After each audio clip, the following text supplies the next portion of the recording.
Hello and good morning, everyone. Thank you for joining our Adobe VIP for Enterprise webinar today. So we're joined here by Steve Newberry from Adobe, who will be presenting the webinar today. So, hi everyone. I'm Steve Newberry. As Amy said, I'm a solution consultant with Adobe, and I work with our digital media solutions, which is effectively the Creative Cloud and Document Cloud stuff. So today, let's have a look at the little agenda. Why would you want to choose VIP for Enterprise versus VIP for Teams? Well, largely it's the same, but it offers so much more. More control and a greater degree of flexibility. So you've got additional identity types, you've got more content protection, you can assign different administration roles, you've got more deployment options, dedicated 24/7 enterprise support, and at the end of the slideshow, we'll have a quick look at the admin console as well, because that differs quite significantly from the Teams one. And then, as Amy said, we'll also host a Q&A at the end of the session. So, in terms of VIP for Enterprise, like I said, it's largely the same. It supports both Creative Cloud and Document Cloud. Term options are either 1 to 3 years.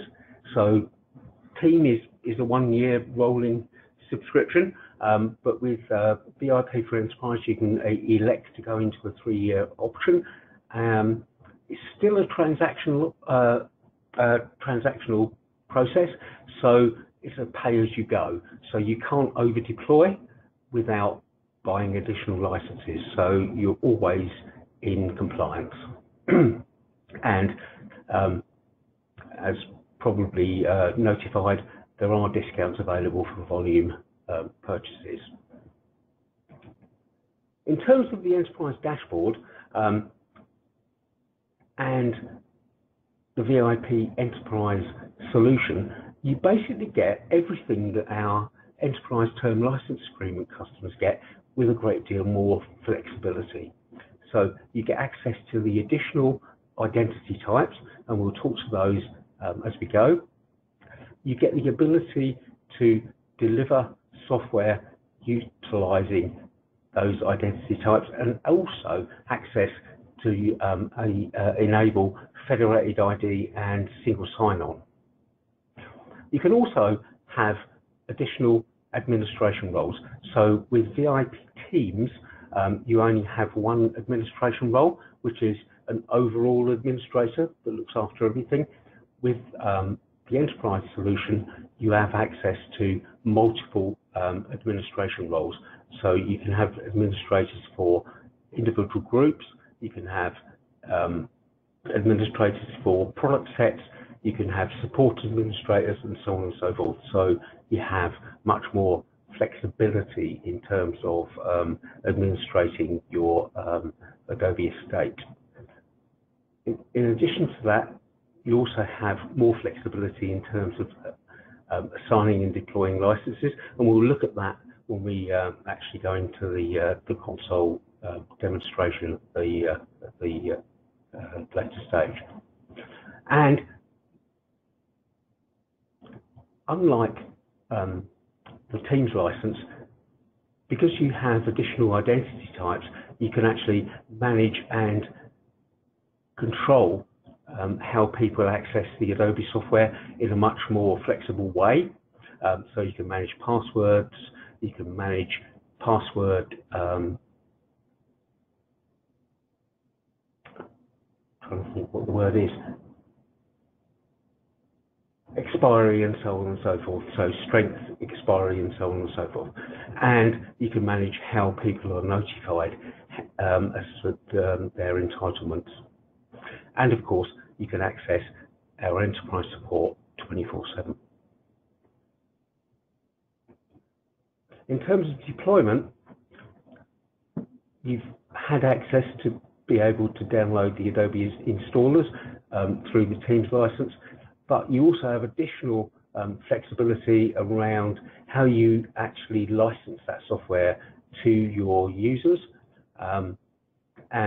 We'll look at that again during the course of the console demonstration. In terms of enterprise support, so with VIP Enterprise, you actually have full onboarding assistance and an ongoing support process and access to unlimited expert services. So let's have a look at that going forward.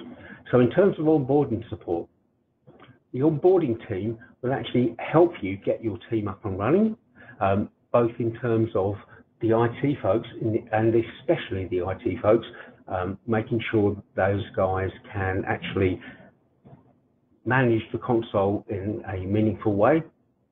They will guide you through deployment best practices, and they will actually host customized meetings based on your specific needs and your particular schedule. And obviously you have access to all the deployment tools and troubleshooting resources. In terms of ongoing support, enterprise customers actually have a priority support queue. So they have access directly to our enterprise support teams, so they don't need to go through multiple steps to get to enterprise support. They have direct access, and that support is 24/7, phone, chat, and email. And we'll look at that through the console in a moment as well. In terms of service level agreements, enterprise customers also have a 30-minute response time based on priority one issues. So those issues that are actually job stoppers, that actually break your workflow, you can actually get a 30-minute response directly from our enterprise support team. And IT admin support is included as part of the enterprise solution. So should you have IT issues, you can actually speak directly to our support team related to those. And as with all of our subscription options, software maintenance is obviously included, but you have control over how you deploy that, and obviously access to the online videos and learning content. In terms of the learning content, I'm going to share a series of links with Amy at the end of this presentation that will give you access directly to those resources and all the other resources that are available to our enterprise customers.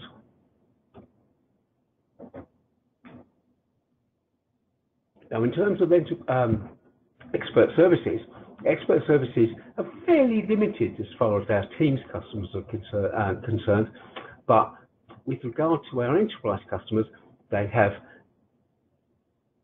unlimited access to expert services, and those expert services don't just apply to end users. How do I do this? How do I do that? How do I improve my workflow? But it also includes IT. So IT, how do I work with the enterprise console? How do I configure it for enterprise IDs? How do I configure it for federated IDs and single sign-on, and so on and so forth? So the schedule is unlimited, and all those 30-minute sessions are available to help you with best practices. So, without further ado, let's dive into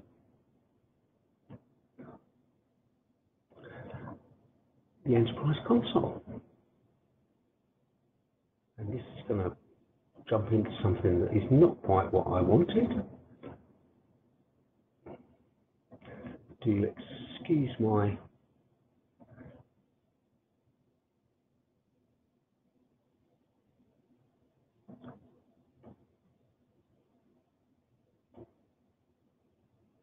hopefully this is going to pull up the Enterprise Console. If it doesn't, yeah, there we go.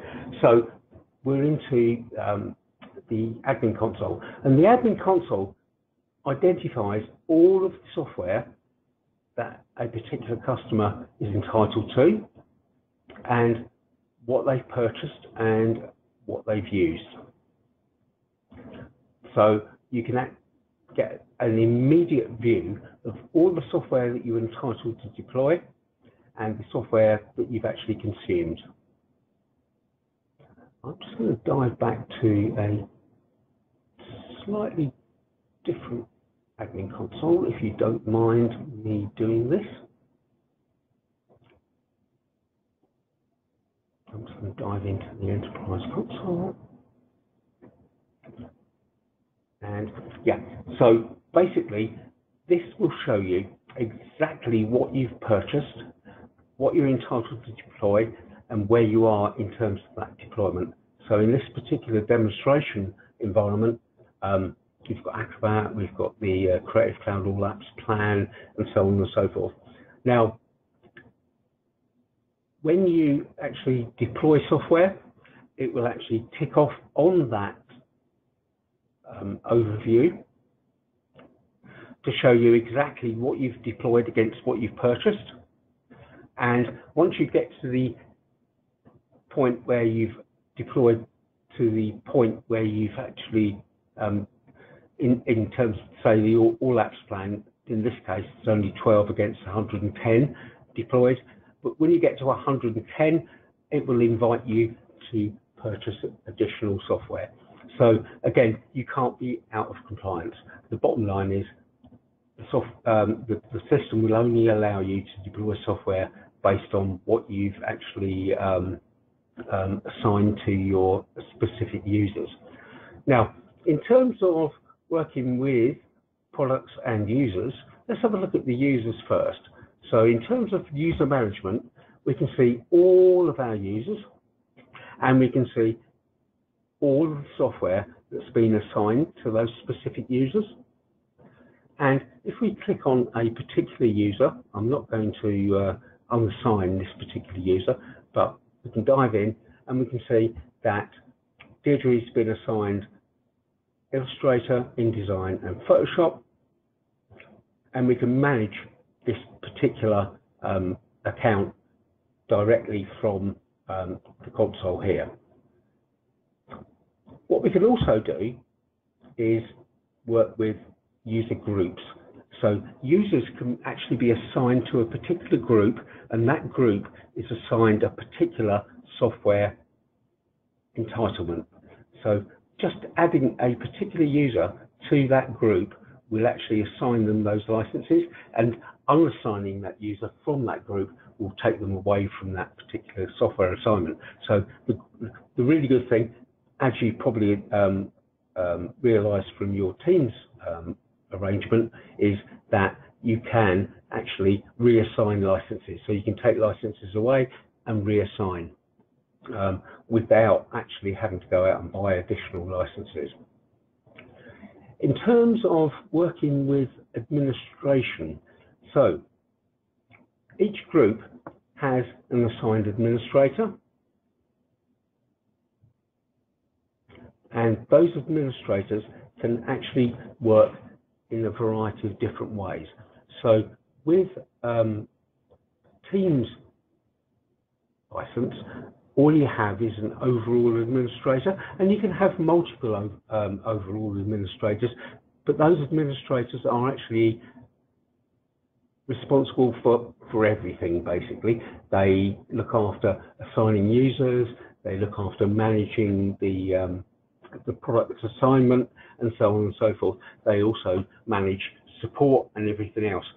With an enterprise solution, you can have administrators with specific roles, and those roles can be very much managed. So I'm just going to add myself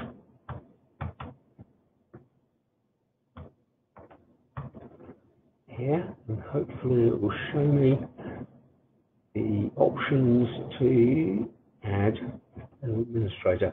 So with Teams, you only have effectively a system administrator or multiple system administrators that have access to everything.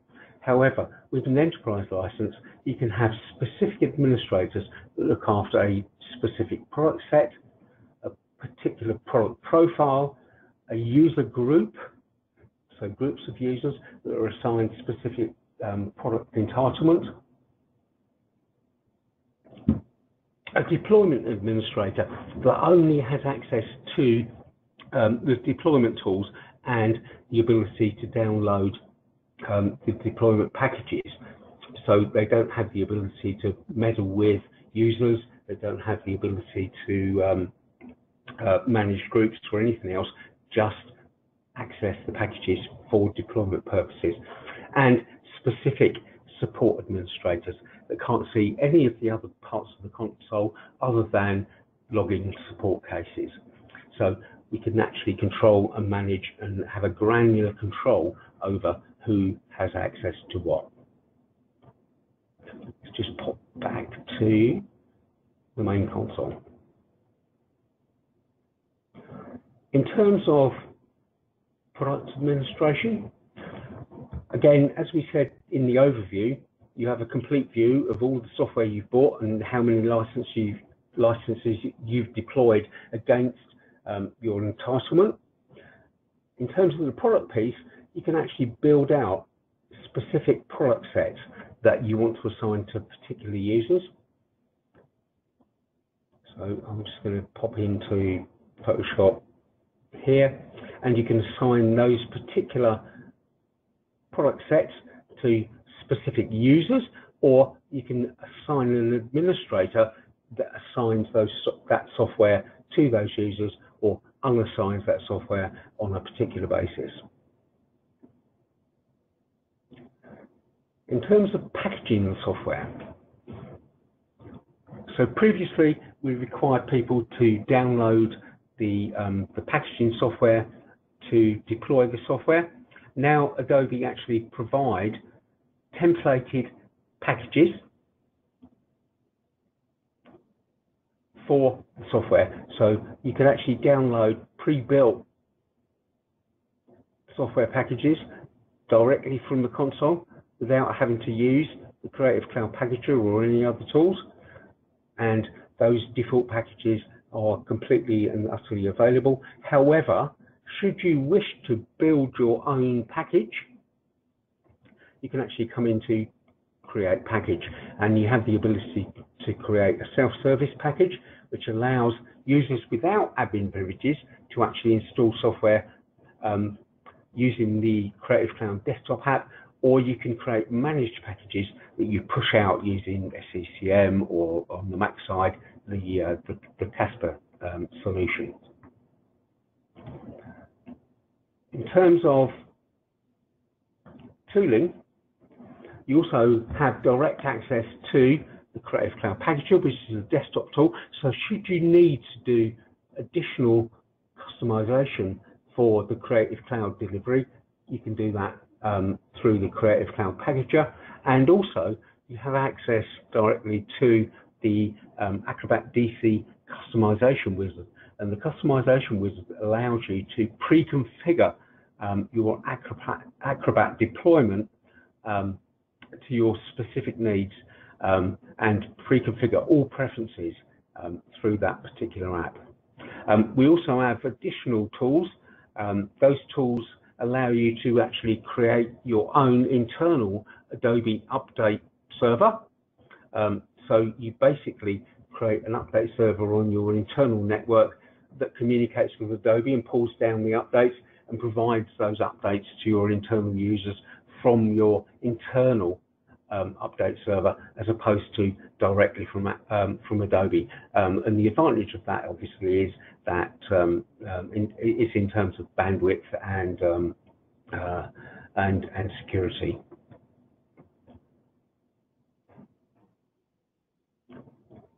Oops. One of the other things that we mentioned in the initial agenda was actually claiming identities. So in terms of the additional identity types that are available for Adobe Solutions on an enterprise level, is that you not only have the ability to assign entitlement based on Adobe IDs, but also on enterprise IDs and using federated IDs. And basically what we do is we actually allow enterprise customers to claim their IDs, claim their domains, and ring fence the domain for their particular purposes. So basically they can then manage the users within their own domain and control how those users utilize our software directly through the console. So basically what that means is that IDs associated with a particular domain can be controlled. IT can actually manage how those users create their passwords, how often they change their passwords, and so on and so forth.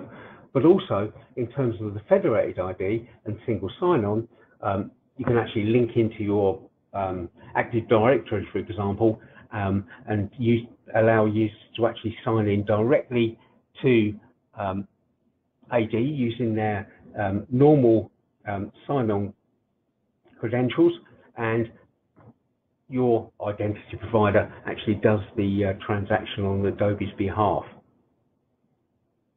So the users don't have to actually transact directly with Adobe. So again, from an enterprise perspective, users don't actually have to transact outside your domain.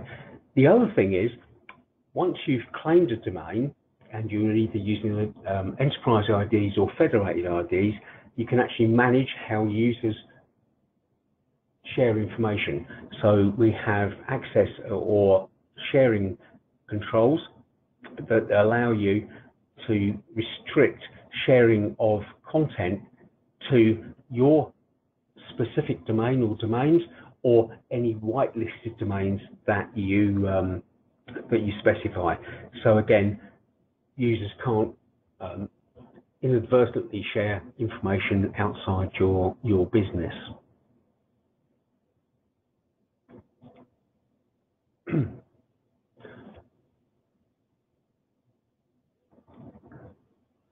So yeah, that's basically taken care of through asset settings. So by default, again, it's no restrictions, so people can share information wherever they wish. Not a great thing for enterprises. No public link sharing is one of the options, and the other one is the one that most of our enterprise customers work with, which is sharing only to domain users. So again, that sharing to domain users only allows people to share information from Creative Cloud or the Document Cloud with people that you specifically allowed them to do so. So within your claimed domain, or with any whitelisted domain outside your organization. So it might be that you work with an advertising agency that you actually want to share information with. So you can whitelist that particular organization to allow them to participate in any kind of sharing or collaboration, but not anyone else. And finally, coming onto the support side of things.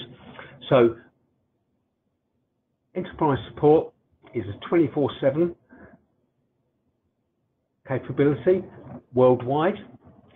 It might be that if you call support in the middle of the night from the UK, you might get an answer from someone elsewhere in the world, but that response will be based on a series of service level agreements. And service level agreement 1, which is the priority, is you've got a job stopper, you will get a response within 30 minutes as part of your enterprise agreement. So you don't need to go through the process of working with support through the telephone. You have access directly through chat, you have access through email, you have access on the phone, and also you can log support calls through the web, depending on the priority that you have in a particular case. And those support cases are managed through the console. So basically, once you've logged a support call through Enterprise Support, you can actually track that particular support case. So if I just look here, and there might not be any in this particular demo console. Let's have a look at closed cases. No, there's nothing there. But basically, through this, you can actually track the status of your support engagement with Adobe. Also, through the support console, you've got access to the popular help topics. So you can actually look at all the sorts of activities that you might want to engage with in terms of getting started, setting up identities, admin roles that we mentioned about setting up the different administrator types, managing products and profiles. They're all directly accessible through the console, but they're also directly accessible through the web as well. So if you've not already signed up for this, if I just pop into here and whoops, that's not the one I wanted. Let's just pop in and bear with.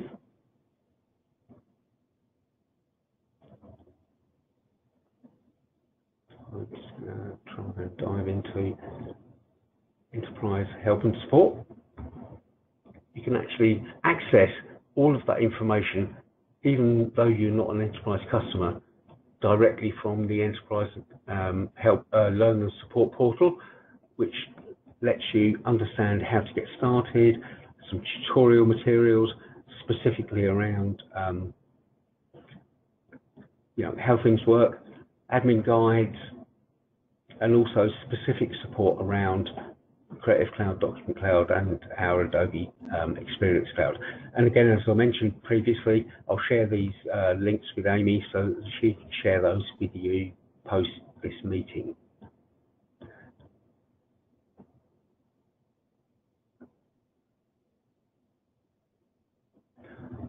The other thing that's really quite important with for enterprise customers is they have access to unlimited expert sessions. These expert sessions are one-to-one or one-to-many through a web delivery system, typically Adobe Connect, that allows people to ask specific questions around usage of the software. So these are not support questions in terms of, my software doesn't work, which would go through a normal support case, but these are, how do I do something? Or is there a better way of doing something than we're doing now? These are the expert sessions.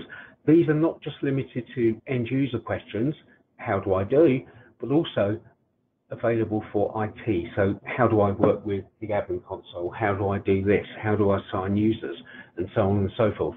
So once you've had your onboarding session for your initial team, that's fine. But it might be that team evolves and new people come on board and you need to get them refreshed. And those expert sessions can be requested to actually allow you to have specific customized sessions specific to your requirements for enabling or onboarding new staff. Okay, I think I've probably gone through most of what's available in the admin console. So what I'll do now is I'll hand back to Amy and she can host the Q&A. Thanks, Steve. Okay, let's just pop it back on my screen. Brilliant, thank you. So yeah, if anyone does have any questions, there is a questions box. So we'll wait a few minutes, see if any come through. You can just type them in the questions box and they'll pop up on my screen and I can read those out for Steve. Obviously, we do have our email address there if you do want to submit any questions outside of the webinar today. Yeah, and absolutely, further to Amy's comments, any questions you've got after the event, please do post them in, and we'll do our best to answer them for you.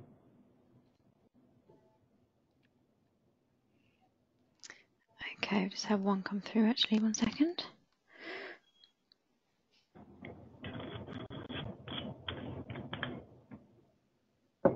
Okay, Peter said we always have an issue with our current portal at the renewal time. Assume these will not be repeated on this portal. That's a little bit vague. We can, Peter, maybe if you mention what the issues are, or we can take that offline and get back to you. Yeah, absolutely. I'll just answer another question while we wait for. Oh, he's put this is in relation to assigning licenses. Okay, maybe in that case, I will get your account manager to give you a call regarding that. Okay, Peter, we will be in touch. Sorry about that. We will definitely be in touch to try and solve that issue for you. The next one here is from Shirley. How should we decide when to set up as an enterprise agreement versus the teams? Probably best at a renewal time. She said we have approximately 20 users moving to the cloud.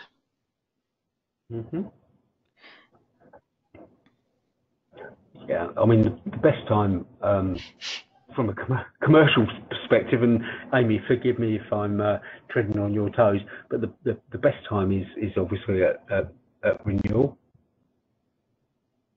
Yeah. And there's a question here from John. I already have an Adobe console for issuing software. Is there a higher level version of the same thing but with more facilities? If John has a VIP console, yes, there is. With the VIP Enterprise console, they have access to pretty much everything that our ETLA customers have, with the flexibility of a 1-year contract and no upfront commit.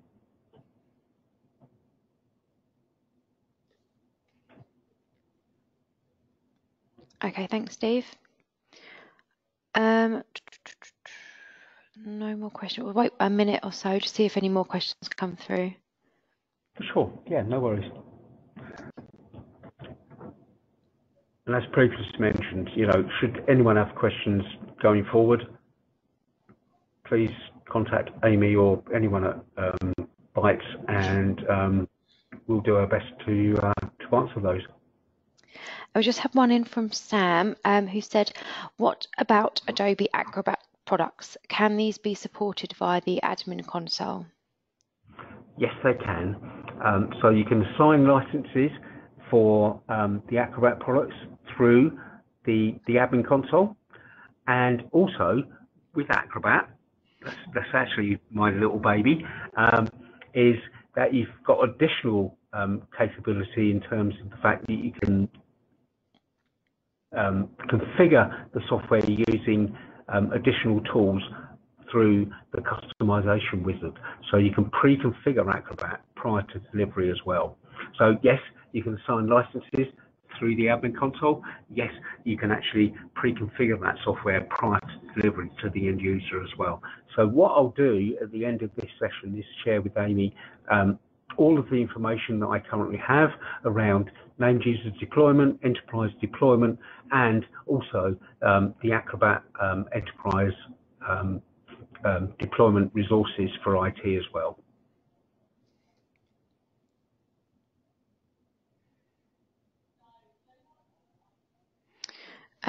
Thanks, Steve. Okay, so another one from John. He said, so the VIP console is more is a more sophisticated system than my normal console.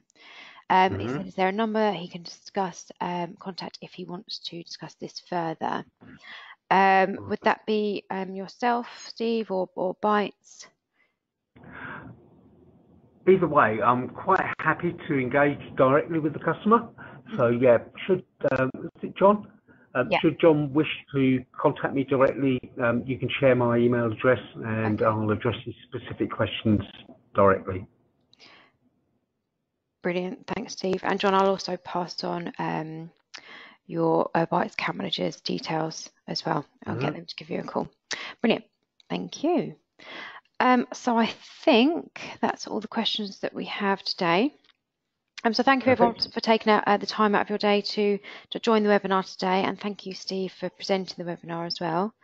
If you do have any more questions in the meantime, feel free to send them to my email address, which you'll have a thank you email from me later with the recording of the webinar, or our Tell Me More inbox there. So yeah, there's a couple of questions at the end, so if you do want any further information, just pop that in there and we'll be in touch. So yeah, thanks again everyone. Enjoy the rest of your day. Thank you. Yeah, perfect. Thank you everyone.